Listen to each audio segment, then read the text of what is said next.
క్రీస్తునందు ప్రియులు దేవుని పిల్లలైన మీ అందరికీ కూడా క్రీస్తు నామములో శుభాభివందనాలు తెలియజేసుకుంటూ ఈ సాయంకాల వేళ సృష్టికి మూలం మూడ అనే ఈ ఆలోచనాత్మకమైన అంశాన్ని బైబిల్ నుంచి పరిశీలిద్దాం. సృష్టికి మూలం మూడు. ఈ మూడు అనేది అంకె. ఈ మూడు అంకె వెనుక ఉన్న ఆలోచన ఏంటి? సృష్టిలో ఏది దేవుని అనుమతి లేకుండా రాదు. సకలము దేవుని వలన కలిగినవే. సకలం అన్నీ సర్వము దేవుని వలన నియమించబడినవే. నియమించబడిన వాటి వెనుక ఉన్న ఆంతర్యాన్ని మనం పరిశీలించగలిగితే వాటిలోని భావం మనం అర్థం చేసుకోవడానికి అవసరత ఏర్పడుతుంది. మనకు ఒక అవగాహన కూడా కలుగుతుంది. ఒక విషయాన్ని మనం గమనించినట్లయితే బైబిల్లో రాయబడినట్లుగా పగటికి పగలు బోధ, రాత్రికి రాత్రి జ్ఞానము అన్నాడు. కీర్తనలు 19వ కీర్తనలోని 2వ వచనం.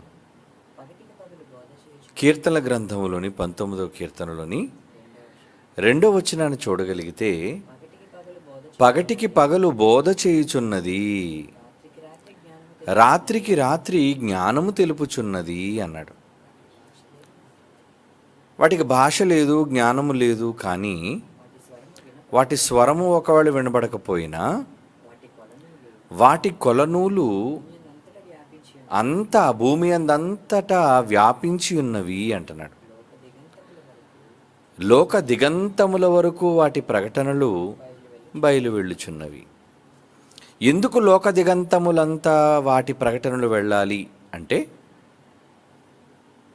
లోక దిగంతముల వరకు లోక నివాసులు ఉన్నారు గనుక, భూమి మీద మనుష్యులు విస్తరించి ఉన్నారు గనుక. ఎంతవరకు విస్తరించారు అంటే, అది ధ్రువ ప్రాంతాలైనా విస్తరించారు. అవి అతి స్వల్ప చిన్ని ద్వీపములైన ఐలాండ్స్ అంటారు, వాటిలో కూడా వాళ్ళు విస్తరించారు. చివరకు భయంకరమైన వేడిమితో నిండిపోయిన ఎడారి ప్రాంతాల్లో కూడా మనుషులు విస్తరించారు. కనుక భూనివాసులకు దేవుడు జ్ఞానాన్ని తెలపాలనుకున్నాడు. దేవుడు భూనివాసులకు నేర్పించాలనుకున్నాడు. వాటి ప్రకటనల ద్వారా జ్ఞానము. కనుక దేవుడు చేసిన ప్రకృతి వెనుక ఉన్న ఆంతర్యం ఏంటంటే, కొన్ని సంకేతాలు తన పిల్లలకు వెళ్ళాలి. ఆ సంకేతాలలో నిక్షిప్తమై ఉన్న దేవుని జ్ఞానాన్ని వారు గ్రహించాలి, తెలుసుకోవాలి. ఆయన చెప్పాడు అంటే ఊరకనే ఏ మాట ఉండదు. ఆయన చెప్పే మాటల వెనుక ఎంతో పరమార్థం దాగి ఉంటుంది. ఆయన ఒక మారు పలికినా, 2 మార్లు పలికినా, ఎన్ని మార్లు బైబిల్లో పలికిన మాటలన్నిటి వెనుక ఒక ఆలోచన ఉంటుంది, ప్రణాళిక ఉంటుంది, మనుషులకు ఒక సందేశం ఉంటుంది. సందేశం. ఆ సందేశం ద్వారా మనం తెలుసుకోవాలి. అందుకు దేవుడు నిక్షిప్తం చేశాడు. ఎందులో? ఆయన సృజించిన ప్రకృతిలోనే. ఆదికాండం 1వ అధ్యాయంలో సృష్టి నిర్మాణాన్ని ఆరంభించినప్పుడు అక్కడ ఏమని రాయబడింది? ప్రకృతిలోని సూర్యచంద్ర నక్షత్రములు భూమి మీద వెలుగిచ్చుటకు ఆయన నియమించిన తరువాత అక్కడ ఒక మాట అన్నాడు. ఏంటంటే, అవి ఏమి సూచించాలి అని చెప్పాడు? కాలములు, సమయములు. 14వ వచనం, ఆదికాండం 1వ అధ్యాయం 14వ వచనం. దేవుడు పగటిని రాత్రిని వేరుపరుచునట్లు ఆకాశ విశాలమందు జ్యోతులు కలుగునుగాక అని అవి సూచనలు. వాటి వల్ల ఎలాగా కాలాలు తెలుస్తాయి, దినము సంవత్సరాలు తెలుస్తాయి. సూచించుటకై ఉండుగాకని దినము సంవత్సరాలు సూచించినా ఇంకా ఏం సూచించాలట? సూచనలు అనే పదప్రయోగం జరిగించండి. ప్రారంభం మాట ఏంటంటే సూచనలు. సూచనలు దేవుడు సూచించాలనుకున్నాడు. అంటే ఆయన చేసిన ప్రకృతిలో మానవాళికి ఆయన అందించేది సూచన, ఏదో ఒక ఇండికేషన్. దేవుడు సూచనల ద్వారా తెలియజేస్తాడు. తన కుమారుడని యేసుప్రభు వారు భూమి మీద పుట్టినప్పుడు లోకానికి ఏం సూచన చెప్పాడు ఆయన? ఆకాశంలో నక్షత్రం వెలగటం, ఆ వెలిసిన నక్షత్రం కదలటం, అది క్రీస్తు వారు ఉన్న ప్రాంతం మీదుగా అది వచ్చి నిలవటం, ఇన్నున్నాయి సూచన. ఇదిగో కన్యక గర్భవతి కుమారుని కనును, సూచన. అంటే ప్రకృతిలో సంభవించే వాటి వలన సూచన, దేవుడు రాయించిన మాటల వలన సూచన, వీటన్నిటిలోనూ దేవుడు సూచనలను దాచి ఉంచాడు. సూచనలు సూచనలు సూచనలు. ఆ సూచనల ద్వారా మనం తెలుసుకోవాలి. ఏదో ఆయన మనతో చెప్పాలి అనుకుంటున్నాడు. ఆ చెప్పాలి అనుకున్న విషయాలను ఆయన పలికిస్తున్నాడు. ఆ సూచనలు ఆయన ప్రకృతిలో నిక్షిప్తం చేశాడు, దాచాడు. దాన్ని మీరు వెతికి కనుక్కోవాలి కదా, పరిశీలించాలి కదా. ఇంతకీ పరిశీలించవలసిన అవసరం ఉందా? ప్రకృతిని అధ్యయనం చేయవలసిన అవసరం మనిషికి ఉందా? పగటికి పగలు చేసే బోధ, రాత్రికి రాత్రి తెలిపే జ్ఞానము, వీటిని మనిషి తెలుసుకోవటంలో అధ్యయనాలు చేయవలసిన అవసరం ఉందా అంటే ఉంది. ఎందుకంటే కనిపించని దేవుని లక్షణాలు ప్రకృతిలో దేవుడు దాచాడు. ఆయన కనబడ్డు, అదృశ్య దేవుడు. ఎందుకంటే ఆయన ఆత్మస్వరూపి, శక్తి ఆయన. ఏమండి? ఆ శక్తి ఒక సూచన ఇవ్వాలి అనుకుంది. ఆ శక్తి యొక్క లక్షణాలను ప్రకృతిలో సూచనల రూపంలో ఉంచాలి అని ఆ శక్తి భావించింది. అందుకు దేవుడు రోమీలకు రాస్తున్న పత్రికలో ఏమన్నాడు? మొదటి అధ్యాయంలో తన అదృశ్య లక్షణాలను గురించి మాట్లాడుతూ 19వ వచనం, రోమీలకు రాస్తున్న పత్రిక మొదటి అధ్యాయం 19వ వచనం అండి. ఎందుకనగా దేవుని గూర్చి తెలియశక్యమైనదేదో అది వారి మధ్య విషదమై ఉన్నది. దేవుని గూర్చి తెలియశక్యమైనదేదో అది వారి మధ్య ఉందట. దేవుడు అది వారికి విషదపరిచెను. చెప్పేశాడా? దేవుడు విషదపరిచాడా? నేను చెప్పేశానరా మీకు? ఎప్పుడు చెప్పారు ప్రభువా? మీ మధ్య ఉంది కదా నాయన, సూచనలు పెట్టాను కదా, ప్రకృతిలోని జ్ఞానాన్ని భద్రపరిచాను కదా అంటున్నాడు. ఎలాంటి సూచనలు, ఎలాంటివంట? కింద చెప్తున్నాడు, ఆయన అదృశ్య లక్షణములు అనగా ఆయన నిత్యము వెలిగే శక్తి, దేవత్వము జగదుత్పత్తి మొదలుకొని, ఇక్కడ చెబుతున్నాడు చూడండి, జగత్తు పుట్టినది మొదలుకొని సృష్టింపబడిన వస్తువులను ఆలోచించుట వలన తేటపడుచున్నది. అంటే సృష్టింపబడిన వస్తువులను ఆలోచించాలా? మరి దేవుని గురించి తెలుసుకోవాలంటే సృష్టింపబడిన సృష్టిని గురించి ఆలోచించకపోతే ఎలా? దేవుడు తెలుసుకోవాలి అంటే, దేవుని గురించి అర్థం కావాలి అంటే సృష్టిని వెతకాలి, సృష్టిని పరిశీలించాలి.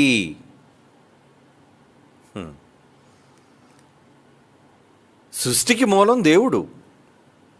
ఏమండి? సృష్టికి మూలం దేవుడు.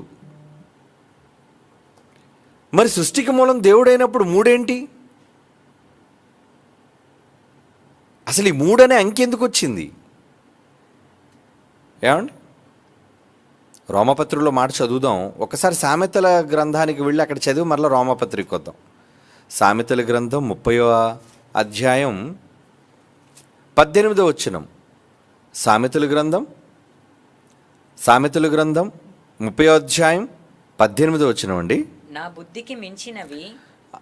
ఎవరంటున్నారు ఈ మాట? సొలొమోను. అవునా? సామెతలు రాస్తున్నది ఎవరు? ఈ సామెతలు రాస్తున్నది ఎవరు? సొలొమోను. ఆయన ఏమంటున్నాడు మహాజ్ఞానిగా?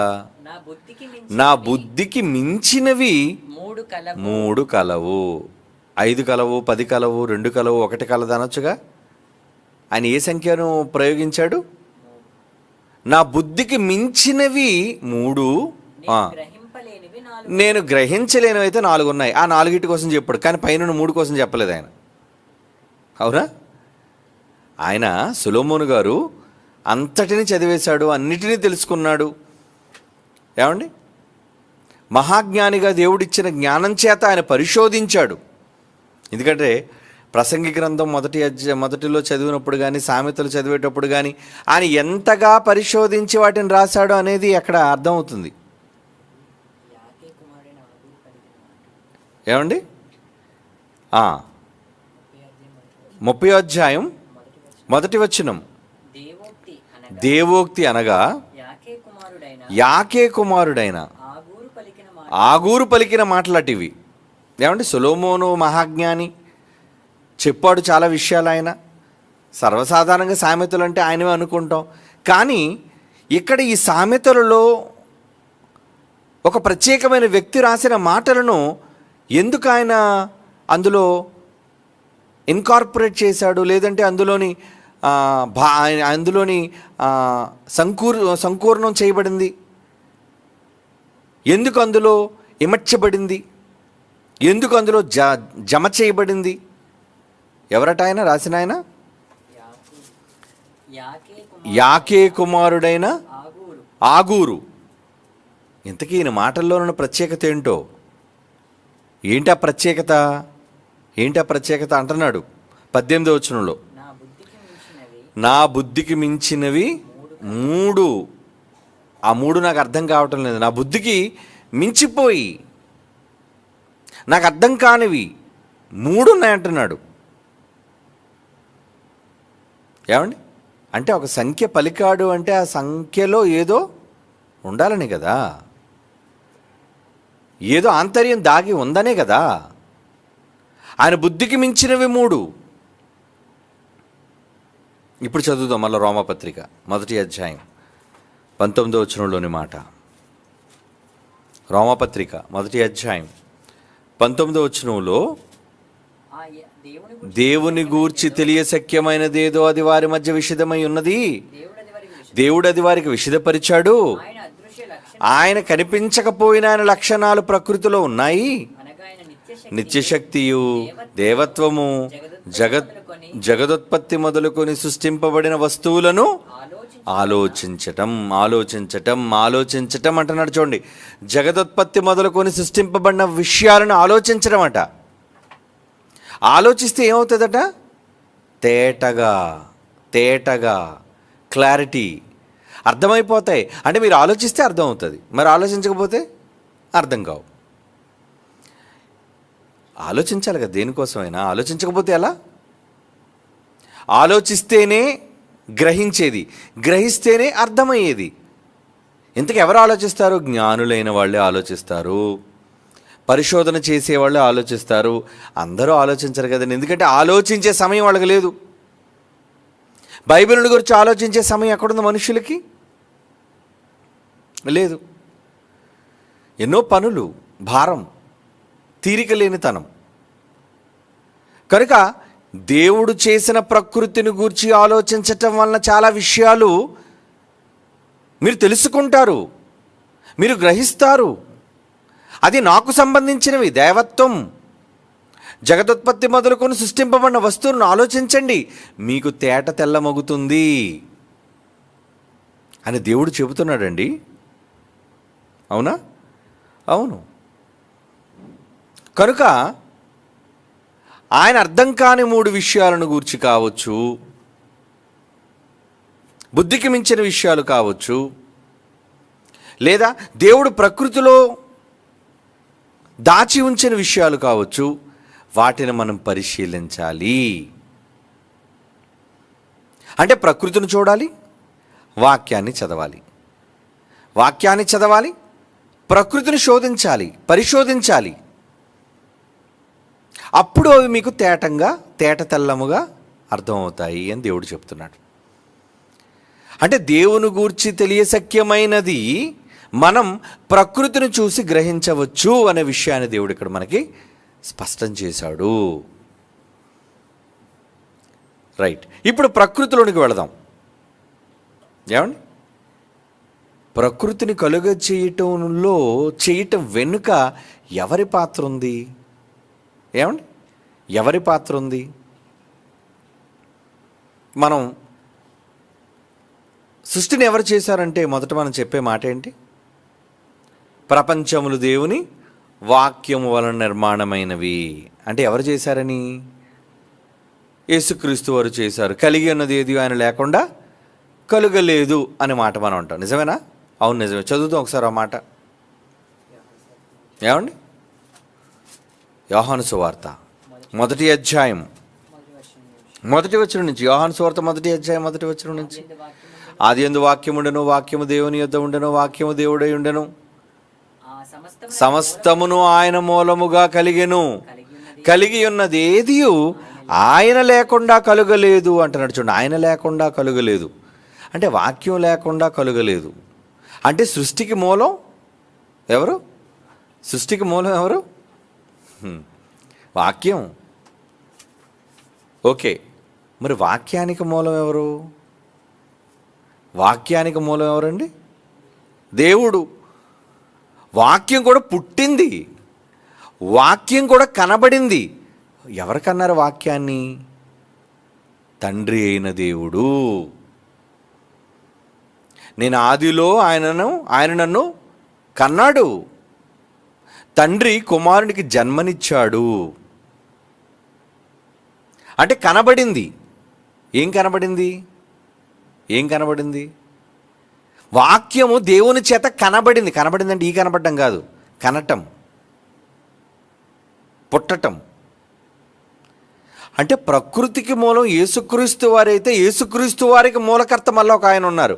ఆయన ఎవరు? తండ్రి అయిన దేవుడు. ఆదికాండం 1వ అధ్యాయం చదువుతాం.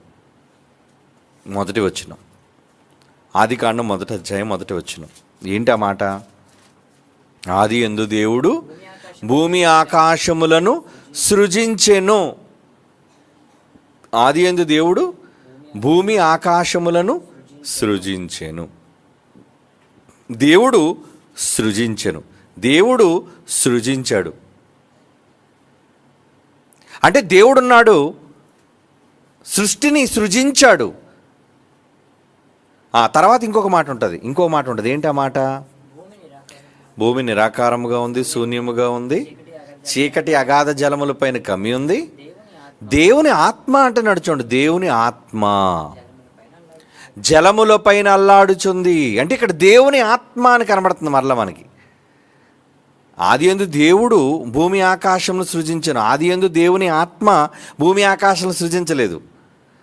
భూమి ఆకాశాన్ని సృజించింది దేవుని ఆత్మ. దేవుడా? దేవుడు.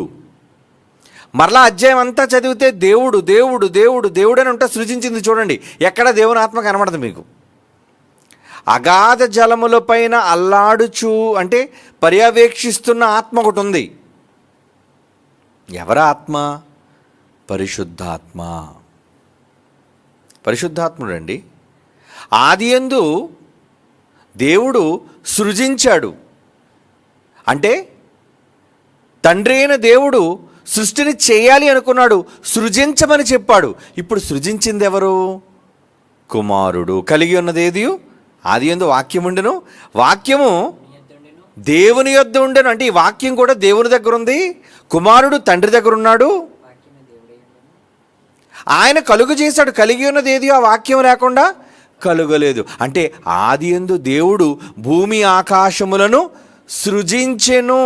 అంటే ఈ సృజించింది ఎవరు? కుమారుడు.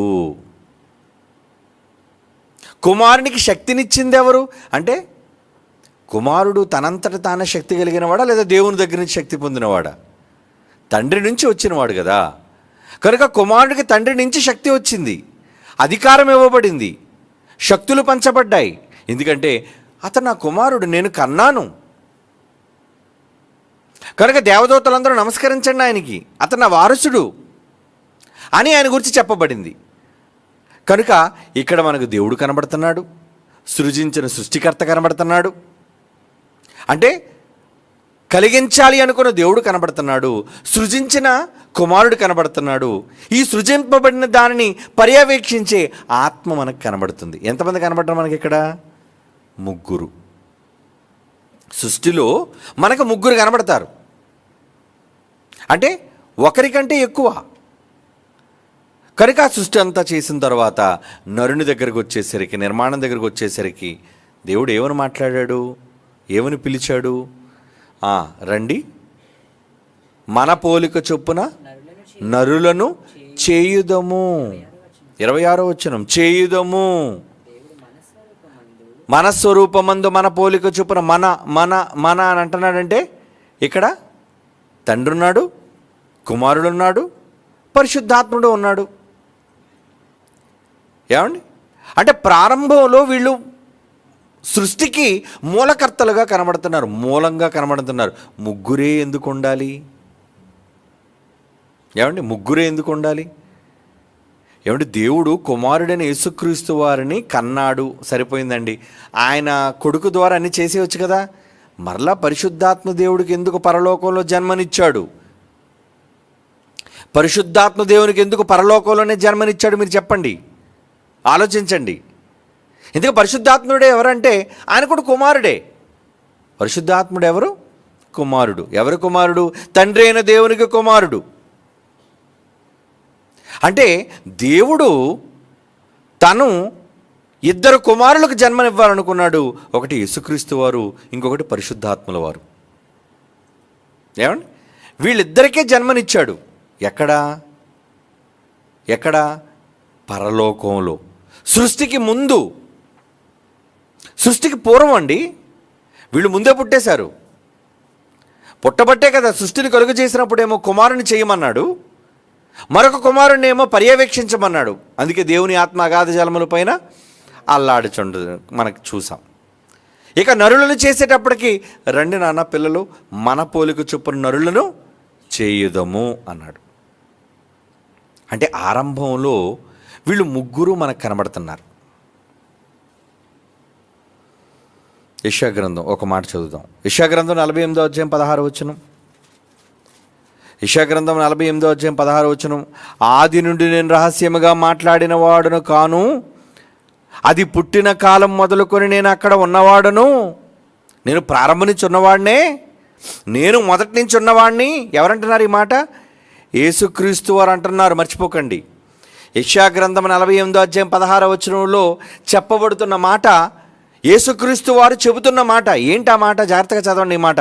ఆది నుండి నేను రహస్యముగా మాట్లాడిన వాడును కాను, అది పుట్టిన కాలం మొదలుకొని నేను అక్కడ నున్నవాడను.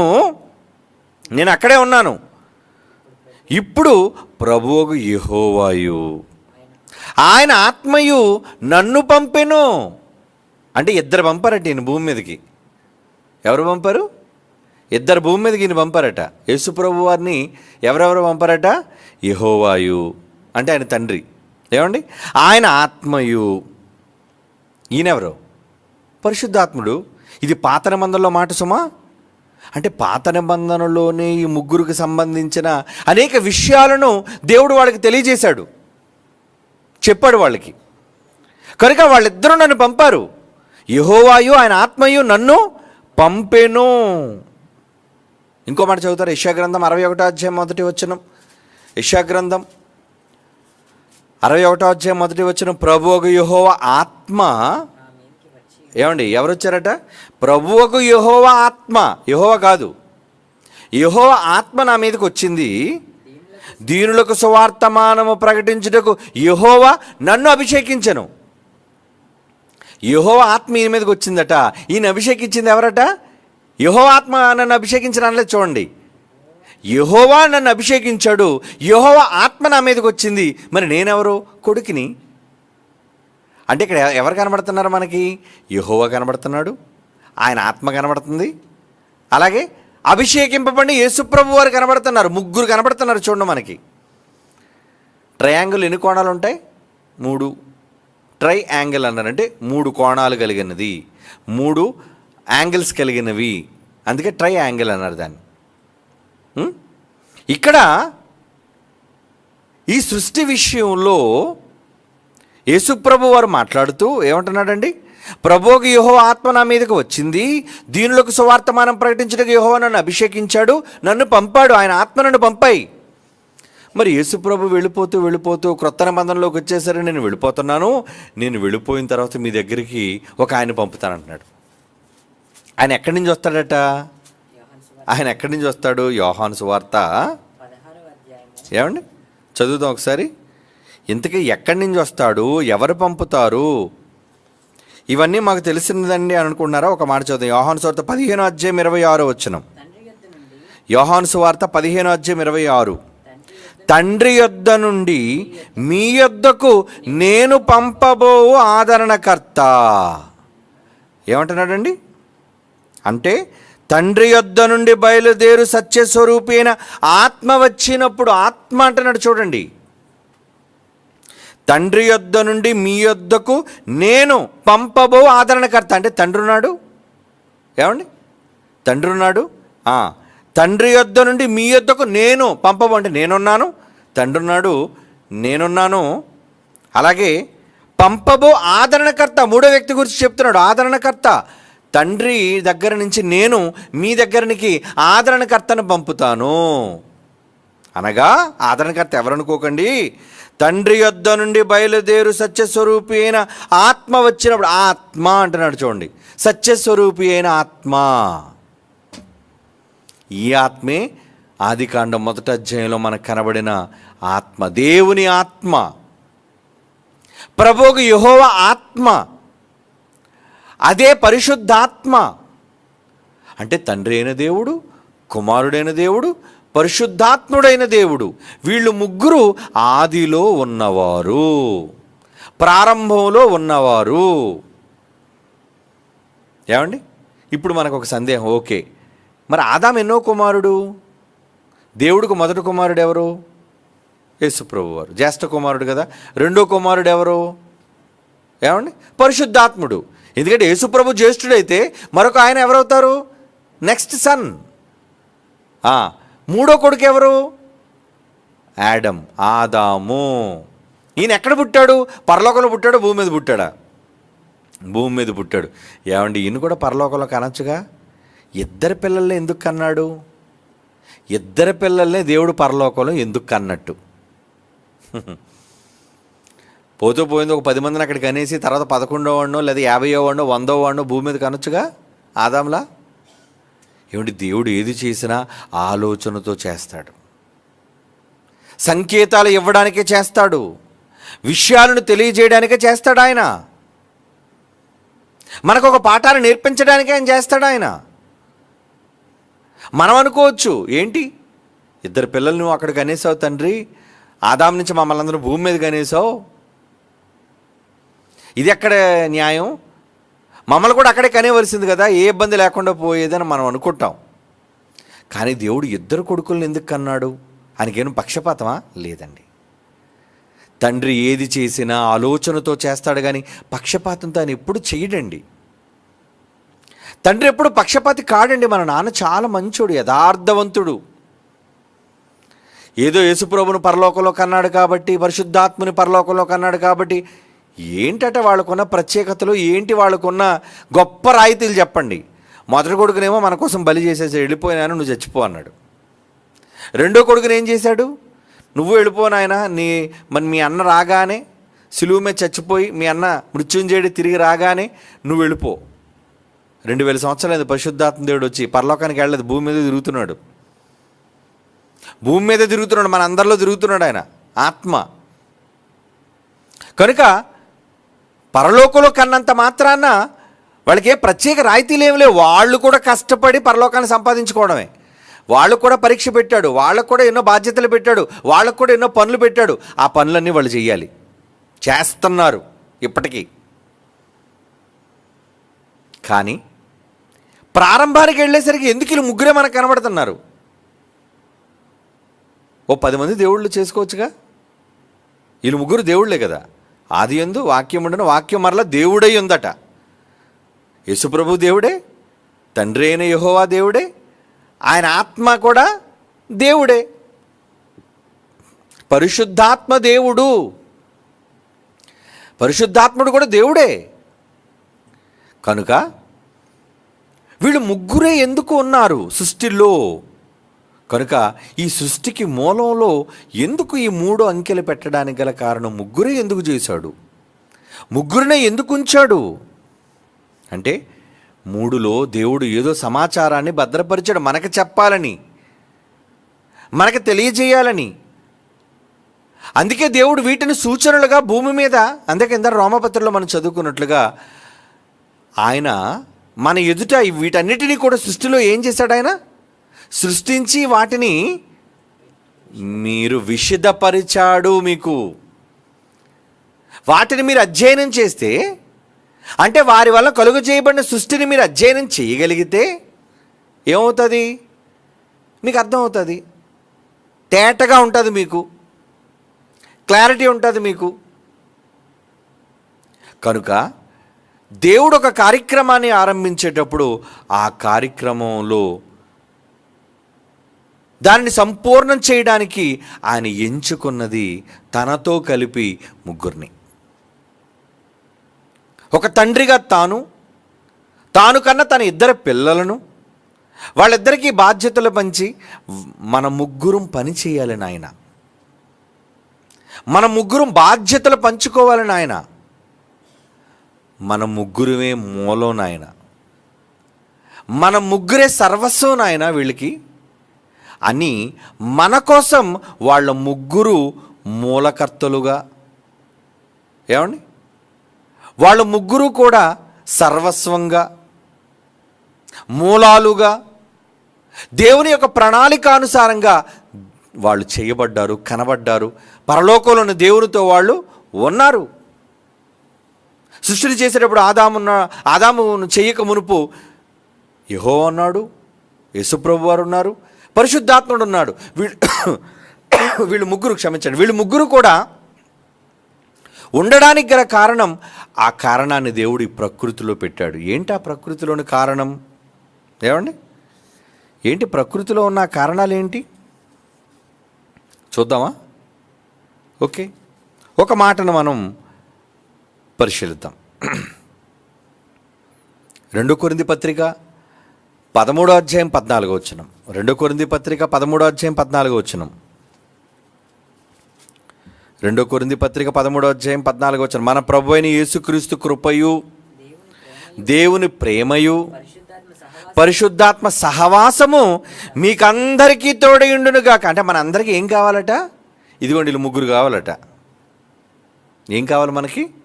1, యేసుక్రీస్తు వారి కృప కావాలంట, తండ్రి అయిన దేవుని ప్రేమ కావాలంట, పరిశుద్ధాత్మ దేవుని సహవాసం. అందుకే ఆయన మంతరు కదా ఉన్నాడు ఇప్పుడు, మంతరు కదా పరిశుద్ధాత్మలో ఉన్నాడు, అందుకని ఆయన సహవాసంలోనే ఉన్నాం మనం. అదే ఇక్కడ చెబుతున్నాడు, పరిశుద్ధాత్మని సహవాసము, దేవుని యొక్క ప్రేమ, యేసు ప్రభు వారి యొక్క కృప, ఈ ముగ్గురిది ఏమండి మీకు అందరికీ తోడయుండునుగాక. అంటే మనకి తోడై ఉండడం కోసం వీళ్ళు ముగ్గురు ఉన్నారా? మనకి తోడై ఉండడం కోసం వీళ్ళు ముగ్గురు సంకల్పించుకొని ఉండిపోయారటండి. మన ముగ్గురు వీళ్ళ కోసం, మన ముగ్గురు వీళ్ళ కోసం, మన ముగ్గురు బాధ్యతలు మనుష్యుల కోసం, మానవాళి కోసం. మనమే వీళ్ళకి సర్వస్వం, మనమే వీళ్ళకి మూలం, మనమే సమస్తం. అదండి దేవుడు మన క్షేమం కోసం, మనకు మంచిని చేయటం కోసం వీళ్ళు ముగ్గురుగా పనులను మనుష్యుల కొరకు కేటాయించుకున్నారండి. అంటే వీళ్ళు ముగ్గురు ఉంటే మనకి క్షేమం, వీళ్ళు ముగ్గురు ఉంటే మనకి ఆనందం, వీళ్ళు ముగ్గురు మనకి అన్ని విషయాల్లో మేలుకు, మంచికి మూలం. కారణం వాళ్ళు తమ తమ పనులను పంచుకున్నారు. ఎలా పంచుకున్నారట? కొరింథీయులకు రాసిన మొదటి పత్రిక 12వ అధ్యాయం చూడండి. కొరింథీయులకు రాసిన మొదటి పత్రిక ఏమండి 12వ అధ్యాయం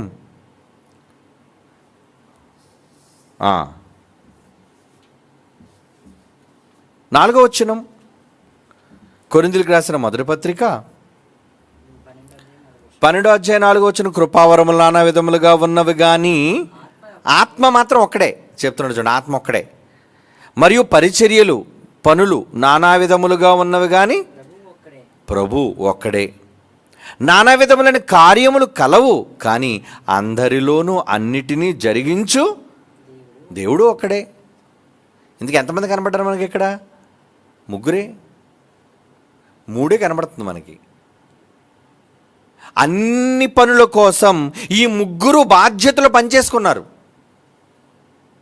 ఏమండి? తండ్రి బాధ్యతలు పంచుకున్నాడట, కుమారుడు బాధ్యతలు పంచుకున్నాడట, పరిశుద్ధాత్మును బాధ్యతలు పంచుకున్నాడట. వారి వారి బాధ్యతలు అంటే ఇక్కడ రాశాడు చూడండి, కృపావరాలన్నీ నావి. ఏమండి? కృపావరాలు నావి అని పరిశుద్ధాత్ముడు అంటున్నాడట. పరిచర్యలన్నీ నావయ్యా, నేను చూసుకుంటాను నా పనులన్నీ అని యేసుప్రభువు అన్నారట. నాయన, ఎవరిలో ఏ పని జరిగించాలనే కార్యాలన్నీ నావి నాయన, నేను చూసుకుంటానులే. ఏమండి? సెమినార్కి వచ్చారు, వేల మంది వచ్చారు. మరి వేల మంది వాళ్ళు పడుకుంటున్నారు, లైట్లు వెలుగుతున్నాయి, బాత్రూంలోకి వెళుతున్నారు, నీళ్ళు వస్తున్నాయి, క్లాస్ అయిపోగానే భోజనం సిద్ధమైపోతుంది, మంచినీళ్ళు సిద్ధంగా ఉన్నాయి. ఏమండి? ఇవన్నీ సిద్ధంగా జరుగుతున్నాయంటే వెనకాతలు ఏం జరుగుతుంది? నెట్వర్క్ అంటారు దాన్ని. అంటే పని చేసే కొన్ని వందల మంది పనిచేశారు. నువ్వు బకెట్ పెట్టుకుని వెళ్ళిపోయి బాత్రూమ్కి, కానీ నీళ్ళు రావాలిగా ట్యాప్లో నీళ్ళు రావాలంటే మోటార్లు ఎవరు వేస్తున్నారు? వచ్చేవాడు మోటార్ వేయడం అంటే మోటార్ ఎక్కడ ఉందో తెలియదు వాడికి. వాడికి బాత్రూమ్కి వెళ్ళాడా లేదా స్నానానికి అన్నదే తప్ప నీళ్ళు ఈ ట్యాప్ ఎక్కడ దేనికి కనెక్ట్ అయి ఉంది, దీనికి మోటార్ ఎక్కడ వేస్తే ట్యాంక్ నిండుతుంది, ఇవేమీ సంబంధం లేదు. మీలో కూడా చాలామంది మీరేం మోటార్లు వేశారు ఏ రోజైనా? లేదే. మరి కానీ వాటిని జరిగించిన వాళ్ళు కొంతమంది ఉన్నారు.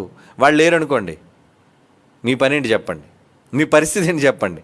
ఏమండి? నీళ్ళు ఆగిపోతే ఇంకేమనుందా?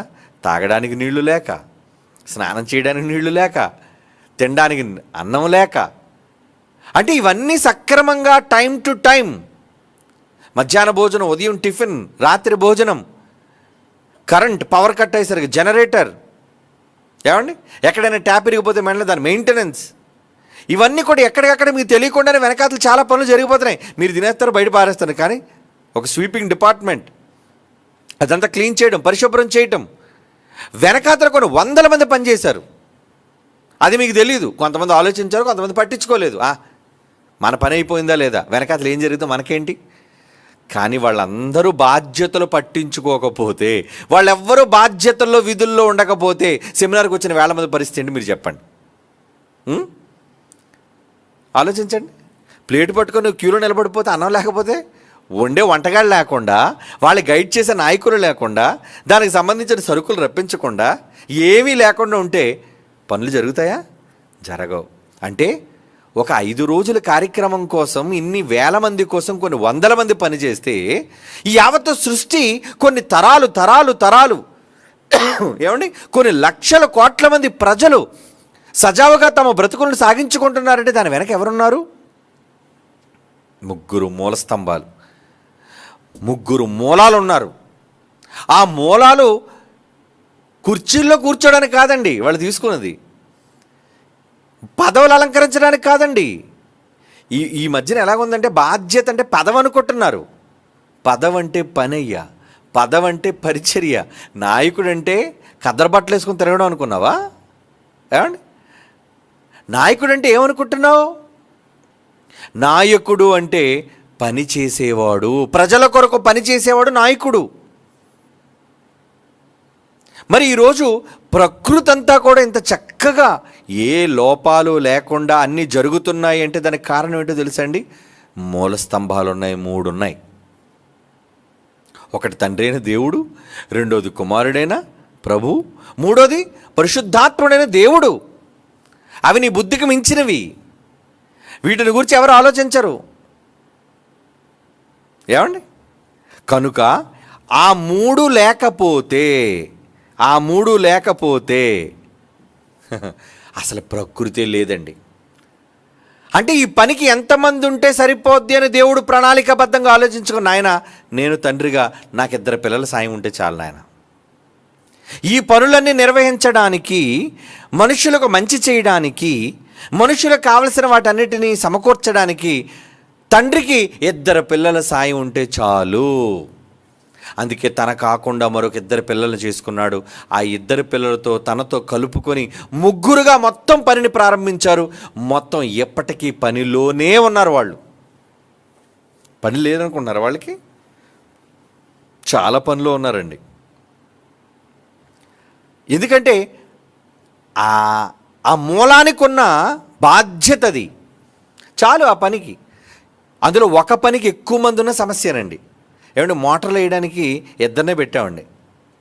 మోటార్లు వేయడానికి 2 పెట్టాం, బాధ్యత హెడ్. 10 మంది పెట్టాం అనుకోండి, ఏమండి ఎవడు మోటార్ వేస్తున్నాడో తెలియదు, ఎవడు మోటార్ ఆపుతున్నాడో తెలియదు, ఎవడు ఎప్పుడు వేయాలో తెలియదు. ఎక్కువ మంది అవ్వటం వల్ల కూడా పని సరిగ్గా జరగదు, తెలుసా అండి. ఆ పనికి ఎంతమంది ఉండాలో వాళ్ళే ఉండాలి.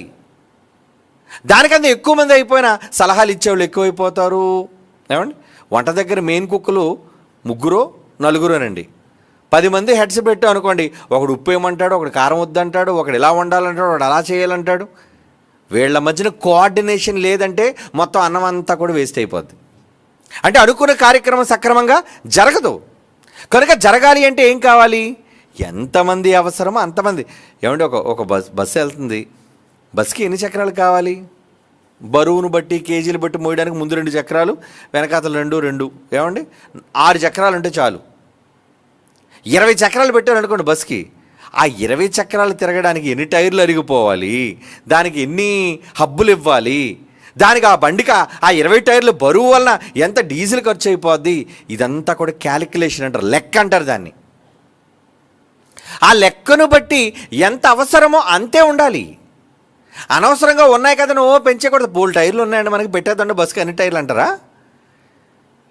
ఏమండి ఒక కోచ్లో 72 సీట్లు ఉంటాయండి, రైల్వే కోచ్లోని. పర్లేదండి పెద్దగా ఉందండి, పెట్టేయండి ఒక 200 సీట్లు అన్నారు అనుకోండి, ఎక్కడ కుదురుస్తారు దాన్ని?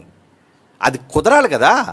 మనుషులు పెట్టేయడం కాదు, సీట్లు కదలాలి, దాని మీద కూర్చోవాలి, అది వాళ్ళకు అనుగుణంగా మలుచుకోవాలి. కనుక ఎన్ని నియమించాలో అన్నీ నియమించాలి. అది లెక్క అంటారు దాన్ని, లెక్క. కనుక దేవుడు సృష్టిని నడిపించడానికి ఆయన కావలసిన లెక్క ఎంతమంది? నాకు 2 ఉంటే చాలు, నేను ఎక్కువ మంది వద్దు. అప్పుడప్పుడు చూడండి, పని కోసం ఎవరైనా వస్తారనేసి అంటే 100 మంది చేయొత్తారు అనుకోండి, అక్కడ అవసరం ఎంతమంది? 10 మంది అవసరం అనుకోండి, మిగతా 90 మంది అనవసరం. అక్కడ ఊరకనే ఆ 90 మంది వచ్చారనుకోండి, పని జరగదు అక్కడ. కనుక ఎంతమంది అవసరమో వాళ్ళు ఉంటే చాలు. ఇప్పుడు దేవుడు సృష్టిని, ప్రకృతిని మొత్తం మన అందరిని గురించి నడిపించడానికి, కార్యక్రమాలు పంచుకోవడానికి తనతో పాటు 2 ఉంటే చాలు. అందుకే దేవుడు ముగ్గురుగా యావత్తు సృష్టికి మూలంగా పెట్టాడండి. 3 ఉంటే చాలు నాయన. మరి 3 గురించిన సంకేతం ఎలా? ఏమండి ఎలా? ప్రకృతిని చూడండి, పరిశీలించండి, మీకు అర్థమవుతుంది. ప్రకృతిని పరిశీలిస్తే మీకు అర్థమవుతుంది. మ్యాటర్ అంటారు. ప్రకృతి అంటే ఏంటి? మ్యాటర్, పదార్థం. ఇదంతా ఏంటి? ఇదంతా పదార్థం. ఇదిగోండి మనకు కనిపించే, కంటికి కనిపించే ప్రతీదీ పదార్థమే.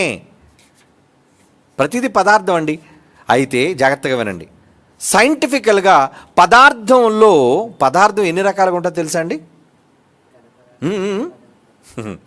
3 పదార్థాలు. అవునా కదా? మీలో చదువుకున్న వాళ్ళు చాలామంది ఉన్నారు. ఏంటది? Solid, liquid, gas. బాగా చెప్పారా, బాగానే గుర్తున్నాయి. ఏం పదార్థంలో 3 ఎందుకు ఉండాలి? ఇంకా పెట్టచ్చు కదా, ఓ 10 ఉండొచ్చు కదా. ఏదో పీరియాడికల్ టేబుల్లో ఉన్నట్టుగా ఎక్కువ పెట్టేసుకోవచ్చుగా. మీరు ఎందులోకి వెళ్ళండి, పదార్థంలో ఉండవలసిన 3 తేలితే మూలకాలు. అంటే ప్రకృతిలో మనకు కనబడుతుంది ఏంటి? 1 సాలిడ్, 2 లిక్విడ్, 3 గ్యాస్. ఇది చాలు. ఈ 3 సమ్మేళనమే ఈ ప్రకృతి. అది ఆకాశం కావచ్చు, అది గ్రహాలు కావచ్చు, అది భూమి కావచ్చు, అది చెట్లు కావచ్చు, అవి జంతువులు కావచ్చు, నేల కావచ్చు, ఇసుక కావచ్చు, సముద్రం కావచ్చు, ఏదైనా కావచ్చు, అంత మ్యాటర్లోకి వస్తుంది. ఏమండి కనిపించిన కనిపించని ఇవి అంతా కూడా పదార్థం కింద ఉంటే, ఈ పదార్థం 3 మిశ్రమాలతో ఉంటుంది, 3 మూలకాలతో ఉంటుంది. ఏమండి ప్రకృతిలో 3 ఎందుకు ఉండాలండి? దేవుడు చెప్పాడు, అరే మేము 3 కదరా, అందుకే ప్రకృతిని కూడా 3 పదార్థాలతో చేశాను. 3 మూలం మీకు. అది చూడగానే ఏమర్థం తెలుసా? మేము 3 ఉన్నాం మీకోసం, మేము 3 మీకోసం ఉన్నాము అని ఏం చేయాలి? దైవత్వం, దేవుని గురించి తెలియశక్యమైనది ఏదో అది వారి మధ్య విషదం. దాన్ని మీరు ఏం చేయాలి? పరిశీలించిన ఎడల తేటపరచబడును, క్లారిటీ ఉంటుంది. కానీ సైన్స్కి బుద్ధి ఉందా? పదార్థానంతా పరీక్షించి నో గాడ్ అన్నారండి, దేవుడే లేడట. ఒరి పిచ్చోడా, ఒకడు కాదురా, ఉన్న ఒక్క శక్తి కాదు, 3 శక్తులు కనబడాలి. అంటే ఈ పదార్థాన్ని మనం పరిశీలిస్తే దాని నుంచి బయటపడేవి ఏంటి తెలుసా? 3 శక్తులు బయటపడతాయి, 3 పవర్స్ బయటపడాలి. ఎందుకంటే మ్యాటర్ అంతా కూడా అందులో ఉన్నది ఇవే. అది గ్యాస్ రూపంలోనైనా, అది ద్రవ రూపంలో అయినా, అది ఘన రూపంలో అయినా, ఏ రూపంలో ఉన్నా సరే, వాయు రూపంలో ఉన్నా, ఈ 3 సమ్మేళనమే పదార్థము. ఎందుకు దేవుడు పదార్థంలో 3 రూపాలను ఎందుకు పెట్టాడు? ఒరే, మేము కూడా ముగ్గురమే ఉన్నామని మీకు సూచన ఇవ్వాలి కదా. తెలుసుకోండి. ప్రకృతిని చూసి తెలుసుకుంటారా, మేము కష్టపడుతున్నాం మీ వెనక. కానీ శాస్త్రం ఏం తెలుసుకుంది చెప్పండి? సాలిడ్, లిక్విడ్, గ్యాస్ అని చెప్పింది కదా, తండ్రి, కుమార, పరిశుద్ధాత్మ అని చెప్పిందా? అది చెప్పనిదేనండి బైబిల్ చెప్పింది. అందుకే బైబిల్ గొప్పది. వాళ్ళు చెప్పలేదు, శాస్త్రవేత్తలు చెప్పలేదు. ఓకే, పదార్థంలో ఇప్పుడు మనం ఘనం, ద్రవం, ఏమండి, వాయు రూపం, మ్యాటర్లో, రైట్. ఇప్పుడు మ్యాటర్లో ఇంకా లోపలికి వెళ్ళిపోదాం. మ్యాటర్ని ఇంకా పరిశీలించుకుంటూ వెళ్ళిపోతే ప్రతి మ్యాటర్ అనగానే ప్రతి పదార్థం దేనితో నిర్మించబడిందో తెలుసా అండి? అణువులు. అవునా కదా? ప్రతి మ్యాటర్లోనున్నది యాటమ్.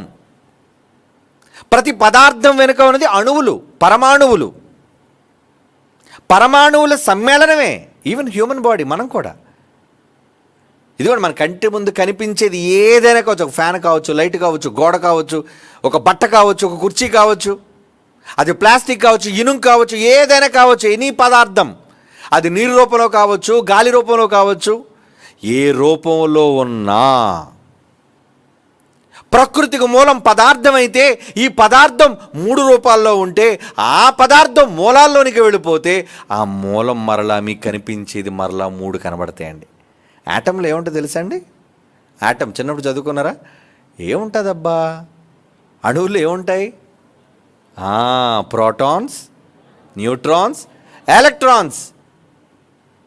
ఏమండి, ఇంకో ట్రాన్ ఎందుకు లేదు చెప్పండి? ఎలక్ట్రాన్, ప్రోటాన్, న్యూట్రాన్ ఎందుకు ఉండాలి? సైకిల్లో అవే ఉన్నాయిరా నాయన. నువ్వు చూసి పరిశీలించి ఈ సమాజానికి చెప్పింది యాటంలో ఇవే ఉన్నాయి. న్యూక్లియస్ కావచ్చు, యాటంలో ఉన్న పదార్థాలు 3రా బాబు, మూలకాలు కనబడుతున్నాయి. నువ్వు ఎంత చూసినా 3 ఉంటాయి. Electrons, proton, neutron. ఎందుకు 3 ఉన్నాయి? పదార్థాల మూలానికి వెళ్ళిపోయినా పదార్థాలు 3 భాగాలుగా కనబడ్డాయి. అది మీరు గ్యాస్ లోపలికి వెళ్ళిపోయి యాటంలోకి వెళ్ళినా అవే మీకు కనబడతాయి. ఘన రూపంలోని సాలిడ్ మ్యాటర్ సాలిడ్లోనికి వెళ్ళి కనబడినా యాటమ్స్లో అదే కనబడుతుంది మీకు. ఏమండి, లిక్విడ్ రూపంలో ఉన్న, ద్రవ రూపంలో ఉన్న పదార్థాన్ని ఒకళ్ళు మీరు విభజించుకుంటూ అణువుల లోపలికి వెళ్తే అక్కడ కూడా మీకు 3 కనబడుతుంది. స్ట్రక్చర్ ఆఫ్ యాటమ్ ఏదైనా ఏంటది? Proton, neutron, electron. అంటే 3 శక్తులు కలయిక, 3 శక్తుల సమ్మేళనం. ప్రకృతి అంతా 3 శక్తుల సమ్మేళనం. అంటే ప్రకృతి ఏం చెబుతుంది పాఠం? ముగ్గురున్నావురా, ముగ్గురున్నాం మేము. ఒక్కడున్నాడని తెలుసుకోవడానికి ఈ దరిద్రులు ఇంకా వాళ్ళ కళ్ళు తెరవబడలేదండి. ఒక్క దేవుడు ఉన్నాడని, ఒక శక్తి ఉందని నమ్మలేకపోతాను. ఏ శక్తి లేదన్నాడు ఆడు, ఆ కుంటోడు చచ్చాడు, నరకానికి పోయి ఉంటాడులేండి. ఆడికి మొత్తం అర్థమైపోయి ఉంటుంది ఈ పాటికి. అంటే ఈ సమాజం దేవుణ్ణి గుర్తించలేకపోతుంది. అంటే ఎందుకు దేవుడు అలా చేశాడు? ఎందుకు అలాగే ఉండాలనుకున్నాడు? 3 చాలు నాయన. మనం 3 సర్వం, మనం 3 మూలం, మన వల్లే సమస్తం అని దేవుడు మనుషులకు చెప్పాలి అనుకున్నాడు. అది మనిషిని సృష్టించడంలో కావచ్చు, అది ప్రకృతిని చేయటంలో కావచ్చు, అది ఈ సృష్టిని పర్యవేక్షించడంలో కావచ్చు. అందుకే ఆదికాండం 1వ అధ్యాయంలో దేవుడు కనబడుతున్నాడు, దేవుడు ఆత్మ కనబడుతుంది, సృష్టించిన కుమారుడు కనబడతాడు. 3 మనకు కనబడుతున్నారు అక్కడ. వీళ్ళు 3 వల్లనే మనకు క్షేమం, వీళ్ళు 3 వల్లనే మనకి సమస్తం. చివరికి రక్షణ, పరలోకం కూడా ఆ 3 వల్లేనండి. అది ఆత్మకు సంబంధించినవి. ఓకే, అంటే ఈరోజు ఇన్ని మేలులు ఈ మానవాళి పొందుతుంది అంటే దీని వెనక ఎవరో లేరండి. ఏమండి, అదే గ్రీకు దేవతల పురాణాల్లోకి వెళ్ళాం అనుకోండి, అబ్బాబ్బాబ్బా ఎంతమంది దేవుళ్ళు అండి. సూర్యుడు ఒక దేవుడు, చంద్రుడు ఒక దేవుడు, అందరూ దేవుళ్ళే వాళ్ళకి. కానీ అలాంటి పుస్తకం కాదు బైబిల్. నువ్వు ప్రకృతిలోను మూలాల్లోకి వెళ్తే ఏదైతే నీకు కనబడుతుందో బైబిల్లో అదే మూలం నీకు కనబడుతుంది. ఏదైతే అంకె నీకు కనబడిందో 3 చెప్పాలి, నువ్వు 3 అని చెప్పాలి ఖచ్చితంగా. ప్రకృతికి మూలం 3 అనాలి. ఒప్పుకోడు ఎవడైనా. అయితే రా యాటం తీసుకురా, చూపించు యాటంలో ఏముంది. ఆ 3 కలయికే రా ఈ యాటం. ఆ 3 కలయికేనయ్యా ఈ మ్యాటర్. నువ్వేది తీసుకురా, ఏ పదార్థం తీసుకురా, గ్యాస్ తీసుకురా, ద్రవం తీసుకురా, ఘనం తీసుకురా, ఏది తీసుకువచ్చినా అందులో ఉన్నది మేమే. మేమే సమస్తం ఉన్నాం, మేమే సమస్తాన్ని నిర్వహిస్తున్నాం, మేమే సర్వాన్ని చేశాము. ఏమండి, శక్తి అంటారు. శక్తి, ఎనర్జీ, బ్యాటరీ ఉంటుంది కదా. ఏమండి, ఆ బ్యాటరీలో కూడా ఏముంటుంది తెలుసా అండి? ఆ శక్తిలో ఏముంటుంది? 3 ఛార్జెస్ ఉంటాయి. ఏంటది?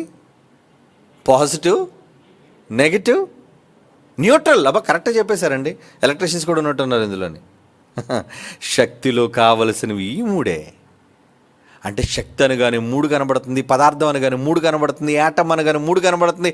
ఎందులో మీరు తిరగండి. సృష్టికి మూలం ఏది చెప్పండి ఇప్పుడు? ఎవడైనా 3 కోట్లు అనుకున్నాడు, షటాప్. 3 కోట్లు ఎట్రా, 30 కోట్లు ఎట్రా? బుర్రలేనోడు మాట్లాడతారు ఆ మాటలు. సృష్టికి మూలం ఒక్కడుగాడు. సృష్టికి మూలం 3. ఒప్పుకోవా? రా పదార్థాన్ని తీసుకురా. బైబిల్ చెప్పింది 3 అని. ఎందుకు బైబిల్లో తండ్రి, కుమార, పరిశుద్ధాత్మలే ఉండాలి? ఏమండి, మనం అనుకుంటాం దేవుడికి ఏదైనా పక్షపాతం అండి, పరిశుద్ధాత్ముడు పరలోకంలో కనేశాడు, ఆదాముని భూమి మీద కనేశాడు. అయ్యో, పరిశుద్ధాత్ముడు అక్కడ ఉండడానికి కారణం మూలకర్తగా ఉండడానికి. నువ్వు మంచోడు అయితే నిన్నే పెడుతురు ఆ ప్లేస్లో. మనం అంత మంచోళ్ళం ఏంటి? మన ఫ్యూచర్ చూశాడు ఎలాంటి వాళ్ళు మనం అని. ఇక్కడుండే మనం ఎంతో దుర్మార్గులుగా, దేవునికి విరోధులంగా మనం కనబడుతున్నాం, ఆయన మీద బురద జల్లేవాళ్ళుగా. ఇక అక్కడికంటే ఇంకా పనిని పాడు చేయం మనం. ఏమండి, ఇక్కడే దేవుని పని పాడు చేస్తున్నాం. అక్కడ ఉంటే సృష్టినే పాడు చేస్తాం మనం. ఎప్పటికే ఈ సృష్టిని పాడు చేసేస్తున్నాం మనం. కానీ నిజంగా ఈరోజు విశ్వం ఎంత పెద్దది. ఈ పెద్ద సృష్టి, ప్రకృతి అంతా కూడా పనిచేస్తుందంటే ఆ 3 మూలాల వలనండి, వారి వారి బాధ్యతల వలనండి. అందుకే దేవుడు ఆ 3 అనే సంఖ్యకి ఏమంటే అపవాదిని చూసి కాపీ కొట్టేశారండి. ఆడు కూడా కాపీ కొట్టేసి దేవుడు కూడా తండ్రి, కుమారుడు, పరిశుద్ధాత్ముడు ఉన్నాడు, అయితే నేను కూడా దేవుడు స్థానంలోకి వెళ్ళిపోయి నా తర్వాత ఇంకొక ఇద్దరిని పెట్టేసుకుంటానని అపవాది పెట్టేసుకుందండి. అది ఎంత పిచ్చిదో చూడండి. కాపీస్ట్ కదా అది. ఏమంటే ఓన్ నాలెడ్జ్ లేదు దానికి, సొంత బుర్ర లేదు. పక్కడు ఏది చూస్తే అలా చేసేయడం, పక్కడు ఏది చేస్తే అలా ఉంచడం. ఏమండి, ప్రకటన గ్రంథం 20వ అధ్యాయం 10వ వచనం చూడండి. ప్రకటన గ్రంథం 20వ అధ్యాయం 10వ వచనం. చివరికి వాడు కూడా ఈ ప్రకృతిని నాశనం చేయటంలో 3 శక్తులు పెట్టుకున్నాడటండి. ఏమన్నాడు అక్కడ? వారిని మోసపరిచింది అపవాది, ఆది ఘట సర్పం, అగ్ని గంధకములు గల గుండములో పడవేయబడును. అచ్చట ఇంకోళ్ళు ఎవరున్నాడు? అపవాది పడిపోతే అక్కడ ఇంకెవరు ఉన్నారట? ఇది ఇలక ముందు ఇంకొక 2 ఉన్నారట అక్కడ. అచ్చట ఆ క్రూర మృగము, అబద్ధ ప్రవక్తయు ఉన్నారు. అంటే మొత్తం ఎంతమంది అన్నమాట? 1 అపవాది, 2 క్రూర మృగము, 3 అబద్ధ ప్రవక్త. అంటే ఇక్కడ తండ్రి, కుమార, పరిశుద్ధాత్మ ఎలాగో త్రిత్వం. ప్రకటన గ్రంథం 16వ అధ్యాయంలో 13వ వచనం కూడా చూడండి. అది ఏం చేస్తుందట? మరియు ఆ ఘట సర్పము నోట నుండి, క్రూర మృగము నోట నుండి, అబద్ధ ప్రవక్త నోట నుండి 3 ఉన్నారటండి మూలాలు. వీళ్ళు నోట్ల నుంచి ఏమవుతున్నట్టండి? 3 అపవిత్రాత్మలు. 3 ఎందుకు రావాలి? మరి దేవుడు 3 ఉన్నారు కదండి. మేము కూడా 3 ఉంటాం సర్వనాశనం చేయడానికి. కప్పల లాంటి సూచనలు చెయ్యపు దెయ్యపు ఆత్మలు. కనుక అండి ఎన్నోసార్లు ఈ సూచన దేవుడు ఇస్తూనే ఉన్నాడు. నేను ఆలోచించినప్పుడు నాకు అదే అనిపించింది. ఏమండి, యేసుప్రభు వారు చచ్చిపోయిన తర్వాత 3వ రోజు ఎందుకు లేవాలి? 4వ రోజు లేవచ్చు కదా. పోనీ చచ్చిపోయిన రోజు మరుసటి రోజు ఉదయం తెల్లవారుజాము వచ్చేయచ్చు కదా. నేను 3వ రోజు వస్తానని ఎందుకు అనాలి? అంటే 3 అంకె ఎందుకు చెప్తున్నాడు? ఆయన అనుకుంటే ఏమంటే మరుసటి రోజు రాలేడా? ఆయన రాలేడా చెప్పండి? వచ్చేయగలడు. ఆయన ఎవరు ఆపేది? పోనీ అలాగని 2వ రోజు వచ్చేయచ్చు కదా. లేదండి 10 రోజుల తర్వాత వస్తాడండి. ఇన్ని అంకెలు 1 నుంచి 9 వరకు, 0 నుంచి 9 వరకు ఇన్ని అంకెలు ఉంటే 3 ఎందుకు చెప్పాడు ఆయన? యోనాను కూడా చేప మింగేసి 3 రోజులు ఉండాలి, 3 రోజులు ఉండాలి. అక్కడ 3 అని అంకె చెప్పాడు. నేను కూడా సమాధిలోకి వెళ్ళి 3 రోజుల తర్వాత వస్తాను. ఎందుకు ఈ 3 అనే అంకె ప్రాధాన్యత ఇస్తున్నాడు? చివరికి ఆయన సృష్టిలో నిజంగా ఏంటో ఆయన ఆలోచనలు, దేవుని యొక్క ఆలోచనలు అనంతాలు కదండి. మనం ఆలోచించడానికి ఈ మానవ మెదడు సరిపోదు. ఎందుకంటే మన బుద్ధికి మించినవే 3 కలవన్నాడు. అందుకే ఈ బుద్ధి సరిపోదు ఆ 3 గురించి ఆలోచించడానికి. ఏమండి, ఈ లోకంలోని సమస్తాన్ని నిర్వహించడానికి 3 అయితే లోకాలు ఎన్ని మనకు చెప్పండి? 3 ఎందుకు చేశాడు ఆయన? పరలోకం, భూలోకం, కిందన పాతాళలోకం. ఇంకో లోకం కలిగి చేయొచ్చు కదా. 4వ లోకం, 5వ లోకం. ఏమండి, కొందరు లెక్కల ప్రకారంగా 14 లోకాలు ఉన్నాయటండి. ఏమండి, 14. కానీ దేవుడు ఎందుకు 3 లోకాలే కలుగు చేశాడు? ఆయన 3 అని అనుకోవటంలో, 3 అని చెప్పటంలో, ఏమండి నేను 3 రోజులు వేస్తానని చెప్పటంలో ఎందుకు 3 అంకెని స్ట్రెస్ చేస్తున్నాడు అంటే, ఒరే నాయన, ఈ 3లో తెలుసుకోండి రహస్యం ఉంది. ఈ 3లో తెలుసుకోండి నాయన. ఈ 3ని గురించి ఆలోచించండి నాయన. ఈ 3లో మా రహస్యాలు ఉన్నాయి. ఈ ప్రకృతిని వెలిగించడానికి మూలకర్తలుగా మేము ఉన్నాము.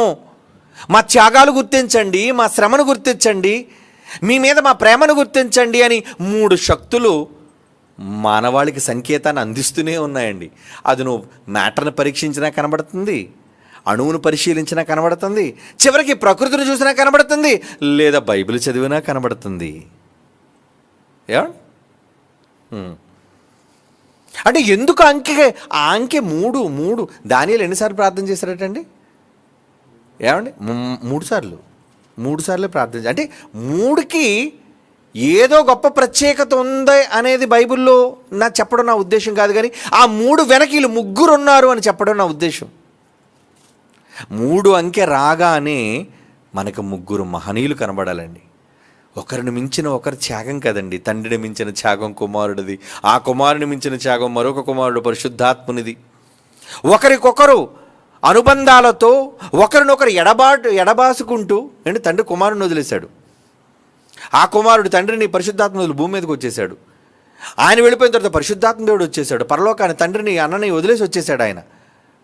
ఏమండి, ఇలా అందరినీ వదులుకొని ఒకరిని కోసం ఒకరు త్యాగాలు చేసుకొని ఒక పక్క ఈ ప్రకృతిని నడిపిస్తూ మనకు రక్షణని ఇస్తూ మనల్ని సక్రమంగా నడిపించడానికి ఈ 3 మహాశక్తులు పనిచేస్తున్నాయంటే ప్రకృతిలోని సాక్ష్యాలు కనబడుతున్నాయి కదండి. అంటే బైబిల్లో రాయబడిన విషయాలు, ప్రకృతిలో మనకు కనబడుతున్న సాక్ష్యాలు, నిజాలు మూలం వాళ్ళే మూలం. ఆ 3 మూలం, ఆ 3 సమస్తం, ఆ 3లోనే సర్వం దాగి ఉంది. దానికి ప్రకృతే సాక్ష్యం, దానికి బైబిల్ కూడా సాక్ష్యం. బైబిల్ చెప్పిన విషయాలు అవి. ఏమండి, చివరిగా ఒక మాట చదువుకుందాం. ఏమండి, చివరిగా ఒక మాట చదువుకుందాం. కొరింథీయులకు రాసిన మొదటి పత్రిక 13వ అధ్యాయం 13వ వచనం. కొరింథీయులకు రాసిన మొదటి పత్రిక 13వ అధ్యాయం 13వ వచనం. కాగా విశ్వాసము, నిరీక్షణ, ప్రేమ. ఫైనల్గా నిలబడేవి కూడా ఏవో చెప్తున్నాడు చూడండి. మూలంగా ప్రారంభించబడిన 3 అయితే ఏమండి చివరి వరకు మిగిలే 3 కోసం చెప్తున్నాడండి. 1 విశ్వాసము, 2 నిరీక్షణ, 3 ప్రేమ. ఈ 3 నిలుచును. ఈ 3 స్టాండర్డ్ అంటున్నాడు చూడండి. అంటే 3 మూలం, 3 సర్వం, 3 శాశ్వతం.